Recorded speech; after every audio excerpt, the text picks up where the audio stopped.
اینجوری بودم که چرا قصاب آره همین مثلا یکی از دیگه فرسایشی میشه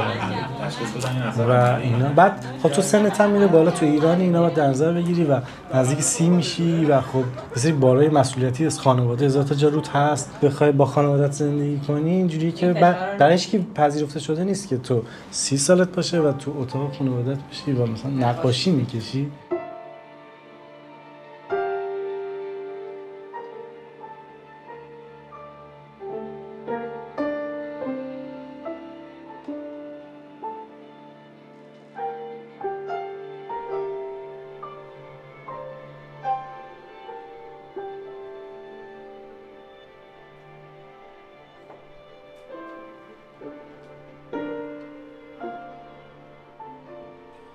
خیلی وقتا سعیمو میکنم که در روز در حداقل ترین حالتش 1 ساعت بتونم طراحی کنم، چون همیشه شرایطشو ندارم بتونم نقاشی بکشم و اصولا هم از جایی که شروع کردم از زمان دانشجویی چون خوابگاهی بودم بیشتر طراحی میکردم و تا ترم 8 که بودم 1 بارم یه کار نقاشی به صورت جدی نداشتم، همش در حد رفع تکلیف بوده. دلیلش هم بیشتر به خاطر اون فضای خوابگاهی و از این جبری که بود خب خیلی طراحی برام چیز جدی تری شد و از یه جایی به بعد دیگه خود مدیوم طراحی واسم جدا از پیشتر شد و یک مدیوم مستقل به نظرم هست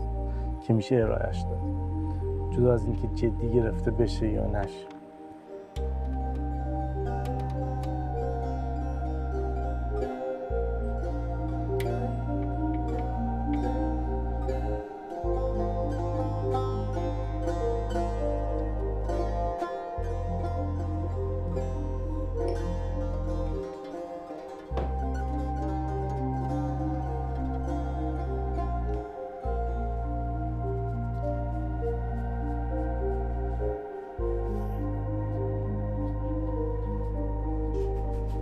قضیه تولید واسه من اینجوریه که هی هرچی پیش میره، هی هرچی تو جلوتر میری به یک پختگی، به یک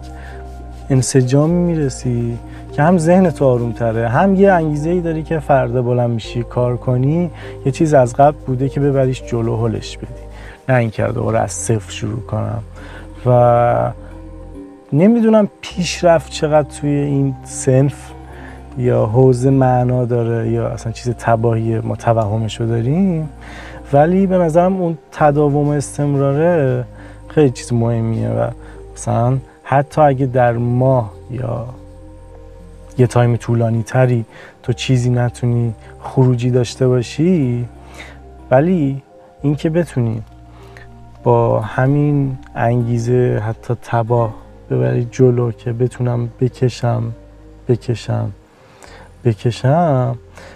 خاموشت نگه نمیداره. اینجوریه که خب مثل یک نوازنده‌ای که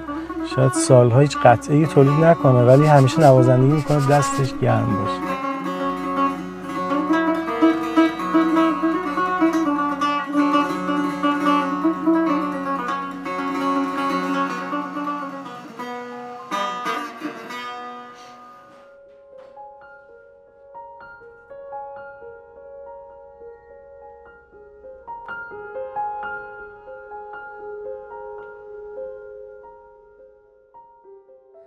برای من اینطوریه که از جبر من باید شبا شروع کنم نقاشی بکشم و صبح وقتی کشیدن شدن و اونم اینه که وقتی شروع میکنم به نقاشی کشیدن به خود اون عمله جدیدن اینقدر میکشم تا خسته شم و وقتی خسته میشی اون خودآگاهت، اون مهندسی که از قبل کردی میره بیرون و یه جایی اتوماتیک بعدن شروع میکنه به کشیدنه،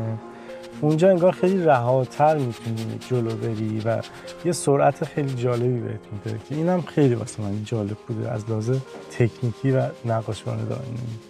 یعنی مثلا اونجا گفتم سعی میکنم روزی 1 ساعت طراحی کنم، ولی قضیه اینه که تو اون 1 ساعت هیچی در نمیاد، تو فقط داری سیاه میکنی، پر میکنی. ولی اون چیزی که به عنوان کار یا آرت ورک در میاد اونجایی که تو دیگه خسته میشی میری جلو.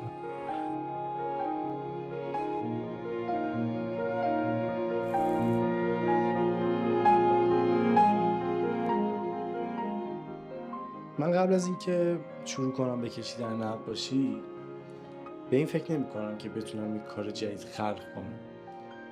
خلق کردن واسه من مثل یک لوپ تباهیه که انگار وقتی حتی اگه موفق شی انجامش بدی دوباره باید از اول شروع کنی و تداوم توش یکم بی‌معنی و ملال آوره. به خاطر همین سعی کردم به سمت باز تولید کارهام برم که بتونه موتور روشن‌تر باشه، که من بیشتر ببینم و بکشم.